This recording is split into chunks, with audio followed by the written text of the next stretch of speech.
नमस्कार बच्चों, कैसे हैं आप लोग। उम्मीद है आप लोग अच्छे होंगे। इससे पहले मैंने आप लोगों को जो पाठ पढ़ाया था, उम्मीद है आप लोगों ने उसको बहुत अच्छे से पढ़ा होगा। मैंने आप लोग को क्या पढ़ाया था, मैं उसका थोड़ा सा रिवीजन कराती हूँ आप लोगों को। आज हम लोग जो पाठ पढ़ेंगे वो है कक्षा 5 में विषय हमारा परिवेश में पाठ 3 गौरव पुरस्कार का जो प्रकरण हम आज पढ़ने जा रहे हैं वो है खेलों के प्रकार में आउटडोर गेम्स। उस दिन हम लोगों ने थोड़ा सा संक्षिप्त परिचय लिया था, आउटडोर गेम्स किसे कहते हैं। आज हम उसको विस्तार पूर्वक आउटडोर गेम्स के बारे में जानकारी हासिल करेंगे। सबसे पहले लर्निंग आउटकम्स हमारे क्या होने चाहिए आउटडोर गेम्स के, जब हम आज ये पाठ को आप लोगों के साथ साझा करेंगे और आप लोग इसको देखेंगे और समझेंगे, तो इसको जानने के बाद आप समझ जाएंगे कि आउटडोर गेम्स क्या होते हैं। आप आउटडोर गेम्स के बारे में जान जाएंगे और कुछ आउटडोर गेम्स आप पहले से खेलते हैं और कुछ के बारे में आपको अब जानकारी हो जाएगी और आप खेलने लगेंगे। तो ये हमारे आज के लर्निंग आउटकम्स हैं। तो हम आज के उसके चैप्टर की शुरुआत करते हैं। देखिए बच्चों, हम लोगों ने कल जो टॉपिक पढ़ा था, जो हमारा कल का प्रकरण था, वो आप लोगों को अच्छे तरीके से याद होगा, इंडोर गेम्स। इंडोर गेम्स का मतलब आप लोगों को याद होगा कि वो खेल जिनको हम घर के अंदर या चार दीवारी के अंदर खेल सकते हैं, जिसके लिए बहुत अधिक स्थान की आवश्यकता नहीं होती है, बहुत अधिक श्रम नहीं लगता है, हम थोड़ी जगह पर ही खेल सकते हैं और जिसके ऊपर मौसम का प्रभाव नहीं पड़ता है, ऐसे खेलों को हम इंडोर गेम्स कहते हैं। आप लोग उम्मीद है इन सबको पहचान गए होंगे। ये कौन सा खेल है? ये है कैरम। इसको 4 लोग खेलते हैं। आप लोगों को बताया था कि मैक्सिमम 4 लोग इसको खेल सकते हैं, 2, 3 या 4। इसी तरीके से ये वाला लूडो का खेल है, इसको भी 2, 3 या 4 लोग खेल सकते हैं। और ये शतरंज का खेल है, इसे अधिकतर सिर्फ 2 लोग ही खेल सकते हैं। अभी जो है आप लोगों को ये हमने इंडोर खेलों के बारे में बताया था। और भी इंडोर खेल हमने आपको बताए थे, सांप सीढ़ी हो सकता है, पजल्स हो सकता है, उसके अलावा और भी बहुत सारे ऐसे खेल हैं, गुड्डे गुड़िया का खेल है वो आप लोग घर में बैठकर आराम से खेल सकते हैं। अब हम आउटडोर इंडोर गेम्स से निकलने के बाद कि जब ये इंडोर गेम्स हैं हमारे कि हम इनको घर के अंदर खेल सकते हैं, तो क्या सारे खेलों को हम घर के अंदर खेल सकते हैं? नहीं खेल सकते हैं। कुछ खेल ऐसे होते हैं जिनको हम छोटे स्थान पर या घर के अंदर नहीं खेल सकते हैं। उन खेलों को हम आउटडोर गेम्स कहते हैं। ये देखिए, वे खेल जो घर के बाहर खेले जाते हैं उन खेलों को आउटडोर खेल या बाहर खेले जाने वाले खेल कहते हैं। तो अब आप लोग खुद सोच के बताइए, कौन कौन से खेल ऐसे जिसको आप घर में नहीं खेल सकते हैं? भाई, जब आप लोग बाहर जाके खेलते हैं क्रिकेट, तो क्या घर के अंदर खेल पाएंगे? नहीं। फुटबॉल क्या घर के अंदर खेल पाएंगे? बिल्कुल नहीं खेल पाएंगे। क्या बास्केटबॉल आप घर के अंदर खेल पाएंगे? नहीं खेल पाएंगे। साइकिल आप घर के अंदर चला पाएंगे? बिल्कुल नहीं चला पाएंगे। कितनी छोटी जगह में आप जैसे 2 पैडल मारेंगे, आप दीवार से जाके लड़ जाएंगे, तो वो चोट आपको अलग लगेगी। तो ऐसे खेल हो जाएंगे जिनको हम बाहर खेलते हैं, वो खेल हमारे आउटडोर खेल कहलाते हैं। इसी तरीके से अधिक स्थान की आवश्यकता होती है इन खेलों के लिए। अब हमने जैसे इंडोर से हम कंपेयर करके इसकी बात करेंगे तो आप लोगों को ज़्यादा समझ में आएगा। इंडोर में हमने कहा था कि अधिक स्थान की आवश्यकता नहीं होती है, कि कैरम बोर्ड हमने एक स्थान पर रख दिया और खेल लिया है। लूडो हमें छोटी सी जगह चाहिए, हम लोग चारों तरफ बैठ के खेल लिया हम लोगों ने। शतरंज हम लोगों ने टेबल पे रखा और कुर्सियों पे बैठकर खेल लिया। लेकिन क्या हम क्रिकेट को छोटे से स्थान पे खेल सकते हैं? नहीं खेल सकते हैं। तो इसका मतलब है कि आउटडोर खेलों के लिए अधिक स्थान की आवश्यकता हमें होती है। दूसरी चीज़, इंडोर खेल हमें बैठकर खेलना है, उसमें बहुत ज़्यादा हमें दौड़ भाग नहीं करना है, भागना नहीं है, कूदना नहीं है, खेलना नहीं है, तो उसमें हमारी मेहनत यानी हमारा श्रम जो होता है वो कम लगता है। उसकी बनिस्बत जब आउटडोर गेम्स होते हैं, चाहे क्रिकेट खेलिए, चाहे आप दौड़ करिए, चाहे कुश्ती लड़िए, जो ऐसे खेल होंगे कि उसमें आपको मेहनत लगती है, आपको उसकी प्रैक्टिस करनी पड़ती है, आपको जो है वो डेली दौड़ना पड़ेगा, अपने शरीर को मजबूत बनाना पड़ेगा, तब तो आप उस खेल को खेल पाएंगे। अगर आप कमज़ोर हैं तो आप बैट को हाथ से पकड़ के बहुत अच्छे से बॉल को शॉट मार भी नहीं पाएंगे। तो उस खेल को खेलने के लिए आपको मेहनत लगती है, तो इसीलिए कहा जाता है कि अधिक श्रम की आवश्यकता होती है आउटडोर गेम्स को खेलने के लिए। नेक्स्ट हम बात करते हैं स्वास्थ्य के लिए लाभदायक होते हैं। अब रही बात स्वास्थ्य के लिए कैसे लाभदायक, इंडोर गेम्स को तो हमने कहा था कि क्योंकि हम उसमें मस्तिष्क का उपयोग ज़्यादा करते हैं, अपने फिज़िकल जो है वर्क को नहीं करते हैं ज़्यादा, तो उन खेलों से हमारा मानसिक विकास ज़्यादा होता है। लेकिन इसमें हमें दौड़ना, भागना, कूदना पड़ता है, जिसमें हमारी मांसपेशियाँ काम करती हैं, हाथ, पैर, शरीर। जब पूरी मांसपेशियाँ हमारे शरीर की काम करती हैं तो ऑटोमेटिकली हमारे स्वास्थ्य के लिए ये बहुत ज़्यादा लाभदायक हो जाता है। तो ये स्वास्थ्य के लिए लाभदायक होता है क्योंकि इन खेलों से शारीरिक विकास अच्छा होता है। फिर नेक्स्ट है ये चोट लगने की संभावना अधिक होती है। देखिए, आउटडोर खेल जब हम बाहर खेलेंगे तो मैदान में खेलेंगे, खेल का मैदान होगा या सड़क होगी, तो हम वहाँ पे गिर सकते हैं, बॉल आकर हमको लग सकती है, चोट लग सकती है हमको। तो चोट लगने की संभावना, साइकिल चलाते चलाते एकदम से साइकिल लुढ़क गई, हम गिर गए, बीच में कोई पत्थर आ गया तो चोट लग सकती है। लेकिन इंडोर गेम्स में ऐसा नहीं था, क्योंकि हमें एक जगह बैठकर ही खेलना था, तो हमें जो है वो चोट लगने की संभावना कम थी। लेकिन ऐसा नहीं है कि चोट लगने की संभावना अधिक होती है इसलिए हम डर के आउटडोर गेम्स खेलना बंद कर देंगे। किसी भी कार्य को यदि सावधानी पूर्वक किया जाता है तो चोट लगने की और एक्सीडेंट्स की संभावना कम होती है। तो जब भी हम आउटडोर गेम्स खेलेंगे तो हम इन चीज़ों का ध्यान रखेंगे कि जिस मैदान में हम खेल रहे हैं कि उसमें कोई ऐसा नुकीला पत्थर ना पड़ा हो या ऐसी चीज़ ना हो जिससे हमें चोट लग जाए, या कोई खंबा ना हो या बिजली का खंबा ना हो जिससे हम जाके टकरा जाए, या नदी तालाब के किनारे हम ना खेलने के दौड़ते दौड़ते हमारा पैर फिसल जाए और हम उसमें गिर जाएं। तो हम यदि थोड़ी सी सुरक्षा करेंगे और उसके बारे में सोचेंगे कि हमें चोट ना लगे, तो हम आराम से इन खेलों को खेल सकते हैं। फिर टीम भावना का विकास होता है।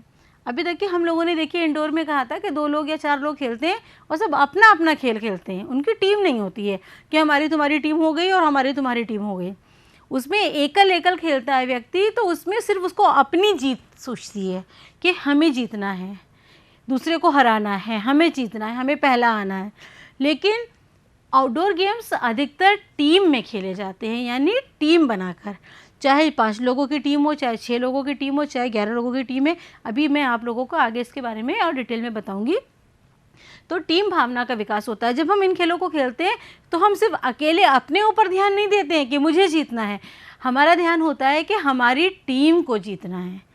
तो हमारी टीम आपस में सामंजस्य बिठाकर एक मजबूती के साथ खेल खेलती है और हमारा लक्ष्य टीम को जिताना होता है, ना कि हमें अकेले अपने आप को जिताना। तो टीम भावना का विकास होता है जिससे हमारा बच्चों का सामाजिक विकास होता है। कैरियर के रूप में चुन सकते हैं। कैरियर के रूप में जैसे हमने आप लोगों को आगे चैप्टर्स में बताएंगे भी कि प्रसिद्ध खिलाड़ी कौन कौन से हैं, लेकिन 1-2 एग्जाम्पल्स हम अभी दे देते हैं। कैरियर के रूप में जैसे इंडोर गेम्स में शतरंज मान लीजिए, तो विश्वनाथन आनंद हमारे देश के एक बहुत प्रसिद्ध खिलाड़ी हैं जिन्होंने इंडोर गेम्स में अपना नाम कमाया है।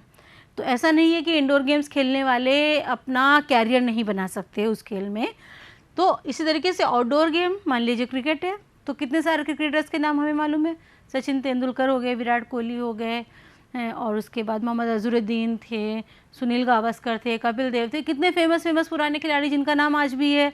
तो कैरियर के रूप में इन्होंने उस खेल को चुना और अपना कैरियर बनाया।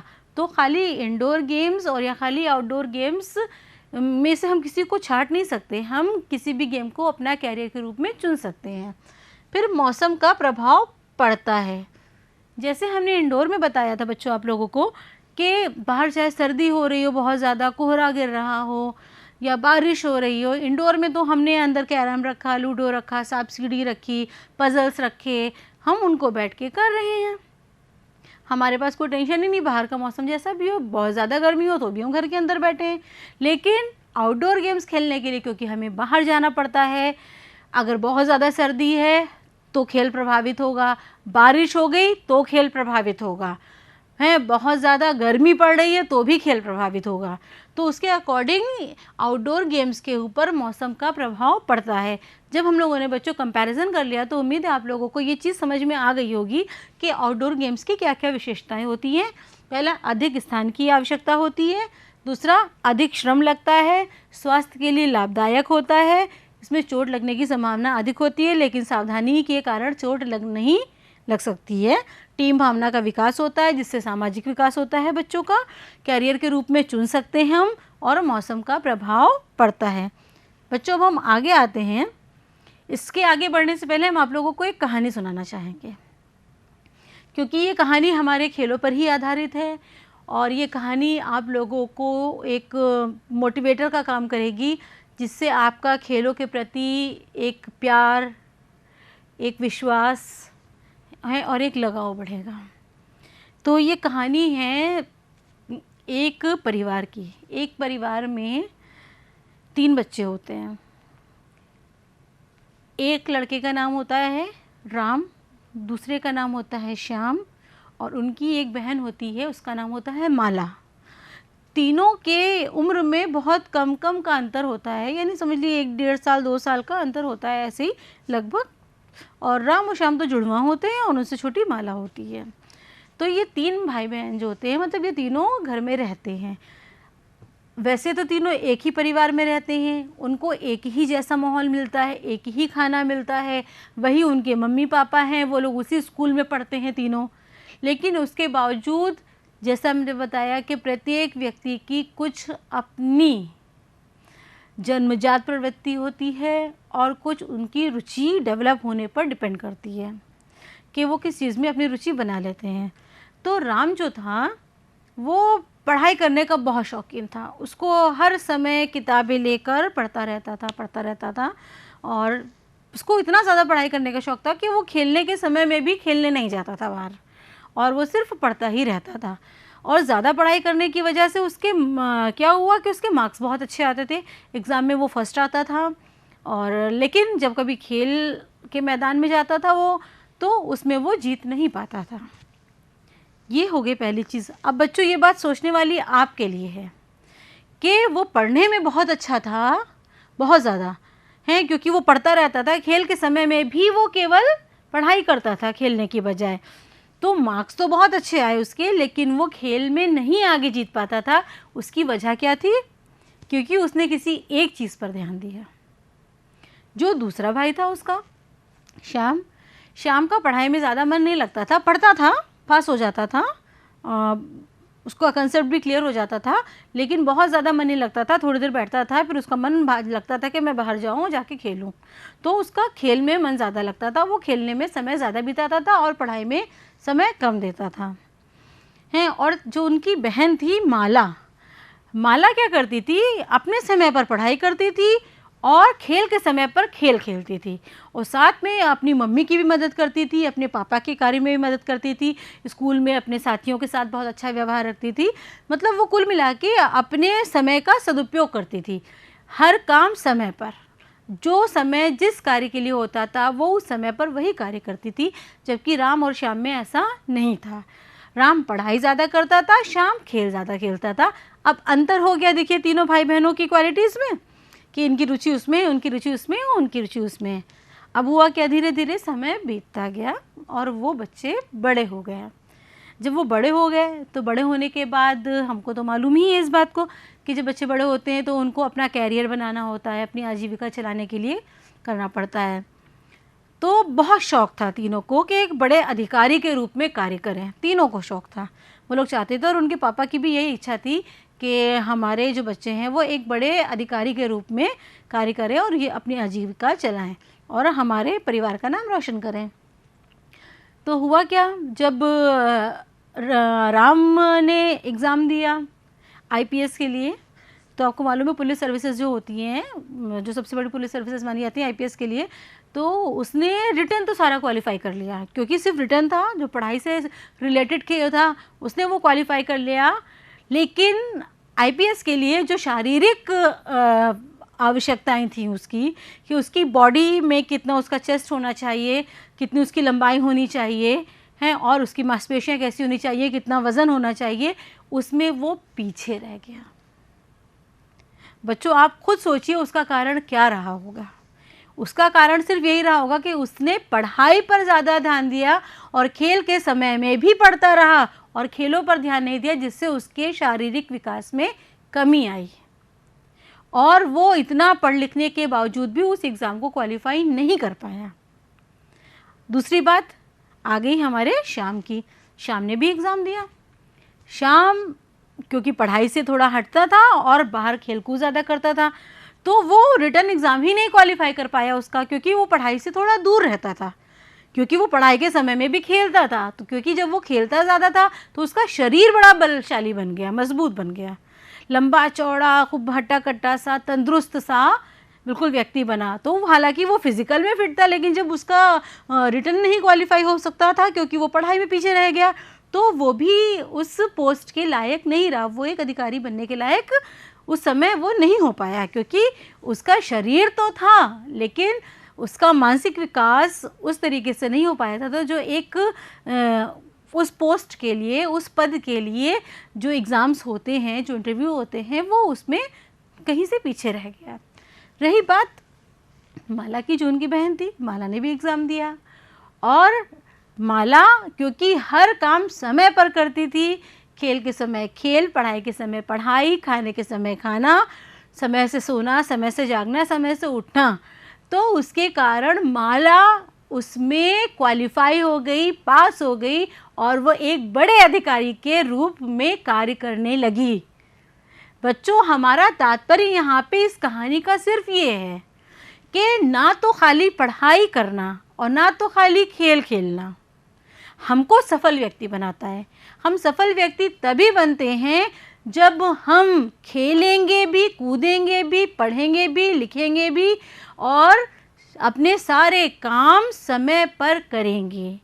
इसीलिए कहा जाता है जो कि indoor games as well as outdoor games, indoor games के साथ साथ हम आउटडोर गेम्स भी खेलें, क्योंकि जो खाली इंडोर गेम खेलेगा उसका शारीरिक विकास नहीं होगा और जो खाली आउटडोर खेलेगा उसका मानसिक विकास नहीं होना चाहिए। और इसी तरह के साथ पढ़ाई, हम सबको जब तक के अपने अंदर संजो के नहीं रखेंगे और सारी चीज़ों के बीच में एक सामंजस्य नहीं बिठाएंगे, हम एक सफल व्यक्ति नहीं बन पाएंगे। इसलिए बच्चों हमने ये कहानी आप लोग को सुनाई है कि आप लोग ऐसा ना समझें कि खाली इंडोर गेम खेलने से हम सफल हो जाएंगे या खाली आउटडोर गेम खेलने से हम सफल हो जाएंगे। हमें इंडोर आउटडोर प्लस उनसे क्या हम सीख सकते हैं और जो अपने जीवन में हम उसको अप्लाई कर सकते हैं, अपने ऊपर लागू कर सकते हैं, उन चीज़ों को ध्यान में रख कर हम एक सफल व्यक्ति बन सकते हैं।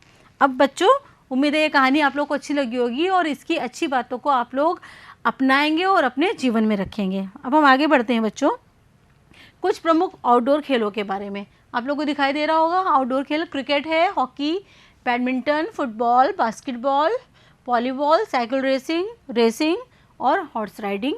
ये तो कुछ एग्जाम्पल्स हैं जो हमने यहाँ पे आप लोग को लिख दिए। इसके अलावा और भी बहुत सारे आउटडोर गेम्स होते हैं, जैसे स्विमिंग, तैरना, वो भी एक आउटडोर गेम होता है।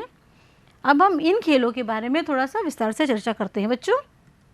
देखिए पहला हमने क्रिकेट दिया है जो आप लोगों का सबसे प्रिय खेल है। ये बैट और बॉल से खेला जाता है। आप लोग को सबको मालूम है एक बैट होता है और उससे उस बॉल को मारा जाता है। जो फील्ड होती है उस फील्ड के बीचों बीच में दो टीमों के बीच में ये खेल होता है। हर टीम में 11 खिलाड़ी होते हैं। दो टीमें होती हैं, एक टीम बैटिंग करती है और दूसरी टीम फील्डिंग करती है। जो टीम बैटिंग करती है उसमें सिर्फ 2 प्लेयर्स बैटिंग के लिए आते हैं, बाकी सब बैठे रहते हैं। जब उन दोनों प्लेयर्स में से कोई एक आउट हो जाता है तब अगला प्लेयर वहाँ पे बैटिंग करने के लिए आता है, लेकिन जो फील्डिंग टीम होती है वो पूरी वहाँ पे मैदान में फैली हुई होती है और अपने रन को बचाने की कोशिश करती है कि दूसरी टीम जो है वो ज़्यादा रन ना बना पाए और हम उनको आउट कर पाएँ। फिर दूसरी चीज़ हो जाती है कि मैदान में करीब 22 यार्ड लंबी एक पिच बनाई जाती है और उस पिच के दोनों तरफ देखिए, जैसे आपको ये दिखाई दे रहा होगा, उस पिच के मतलब यहाँ पे स्टंप लगे होते हैं और स्टंप के ऊपर गुल्लियाँ लगी होती हैं। देखिए ये गुल्लियाँ लगी हुई हैं, ये हमारे जो है वो बैट्समैन है और ये हमारे खिलाड़ी हैं। तो इस तरीके से यहाँ पे ये खेल चलता है। जो भी टीम अधिक रन बना लेती है वही टीम विजेता कहलाती है। एक टीम ने अपने कुछ ओवर खेले, मान लीजिए 20 ओवर का था, तो 20 ओवर पूरे हो गए, एक ओवर में 6 बॉलें फेंकी जाती हैं। जब 20 ओवर पूरे हो गए तो वो टीम ने जितने रन बनाए वो उनका हाईएस्ट स्कोर हो गया और उन्होंने कितने विकेट उनके गिर गए। इस तरीके से फिर दूसरी टीम जब खेलने आती है तो उसको पहली टीम से ज़्यादा रन बनाने होते हैं। उनके पास ये लक्ष्य होता है कि पहली टीम से ने जितने रन बनाए हैं उससे ज़्यादा रन हम बनाएं, ये उनका लक्ष्य हो गया है। तो और वो टीम खेलती है तो जो ज़्यादा रन बनाती है वही टीम विजेता होती है। अब नेक्स्ट हम बच्चों बात करते हैं हॉकी की। हॉकी भी क्रिकेट की तरह खेला जाने वाला ही एक टीम वर्क वाला खेल है। ये दो टीमों के बीच में होता है। इसमें भी प्रत्येक टीम में 11 खिलाड़ी होते हैं। ये हॉकी की सहायता से खेला जाता है और एक बॉल होती है इसकी भी छोटी सी, उस हॉकी से बॉल को मारा जाता है और मैदान के बीचों बीच में 2 गोल लगे होते हैं दोनों टीमों के। जब हॉकी से बॉल मारी जाती है, जिस टीम के उस हिस्से में बॉल चली जाती है वो गोल मान लिया जाता है और स्कोर दूसरी टीम का बढ़ता है। तो इस प्रकार से अधिक गोल करने वाली टीम जीत जाती है और हॉकी जो है वो हमारे देश का राष्ट्रीय खेल है। ये चीज़ आप लोग ज़रूर याद रखिएगा। ठीक है बच्चों, अब हम आगे नेक्स्ट बात करते हैं अगले खेल की, फुटबॉल। ये भी 2 टीमों के बीच में खेला जाता है और ये गोल गेंद से खेला जाता है। ये गोल गेंद जो होती है वो चमड़े की या उसकी किरमिच की बनी हुई गेंद होती है, उसमें हवा भरी जाती है और ये पैरों से मारकर खेला जाने वाला खेल है। इसमें भी प्रत्येक टीम में 11-11 खिलाड़ी होते हैं और वो 11 खिलाड़ी एक साथ खेलते हैं। यानी आयताकार मैदान में पूरी दोनों टीमें मौजूद होती हैं।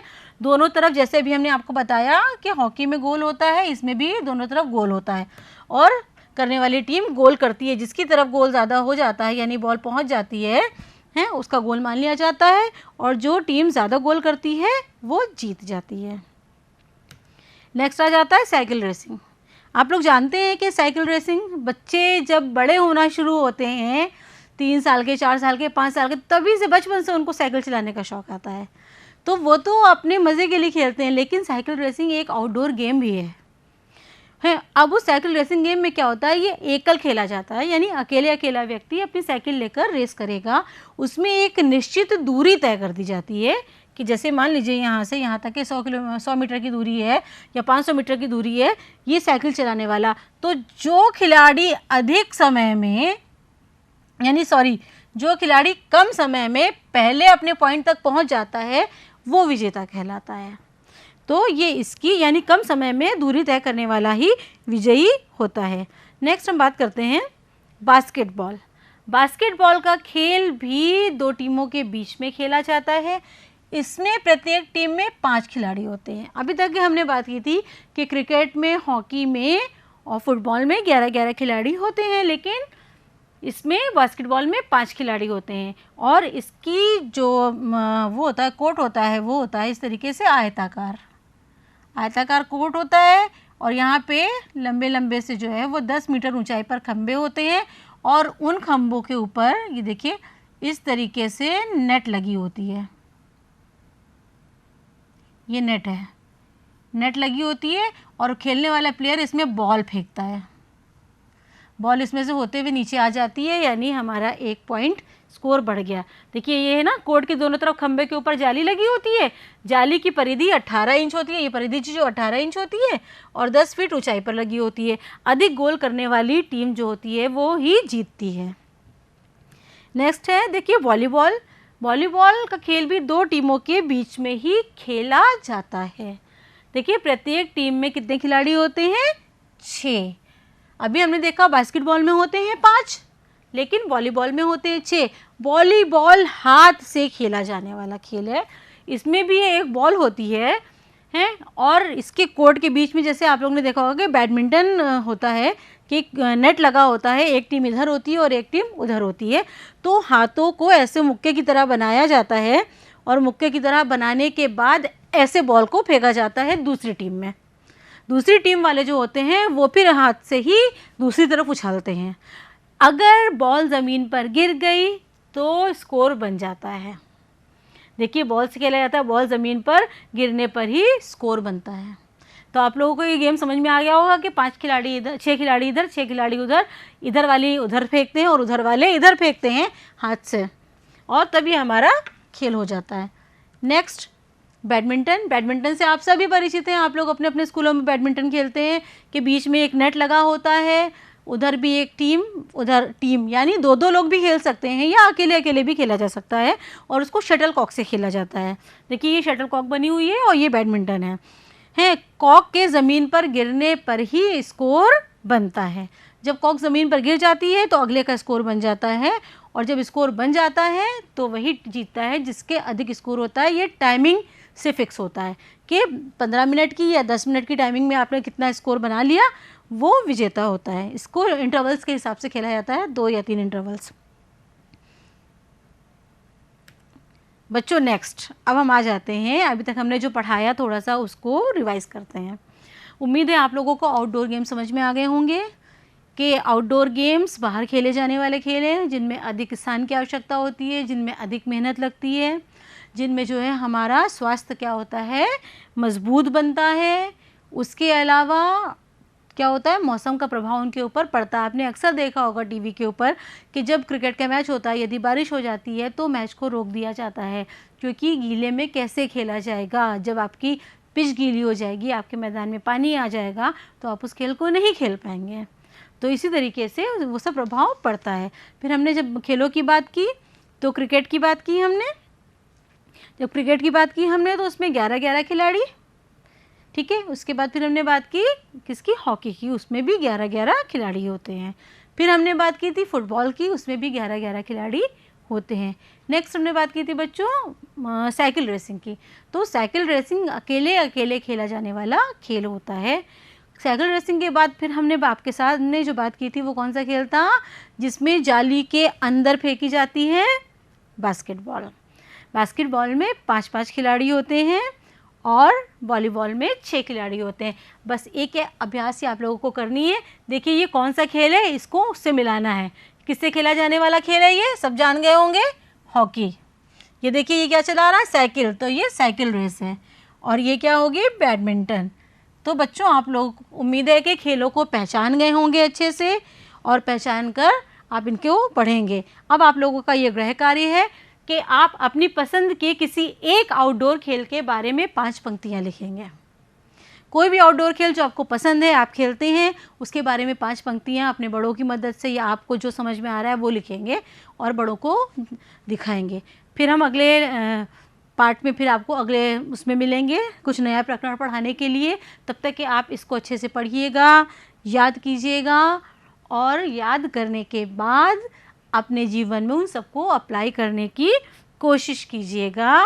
तब तक के बच्चों आप लोगों को बहुत बहुत शुभकामनाएं। कोरोना से बचे रहिए, अपने घर में रहकर अच्छे से पढ़ाई कीजिए, और आप सबको बहुत बहुत धन्यवाद।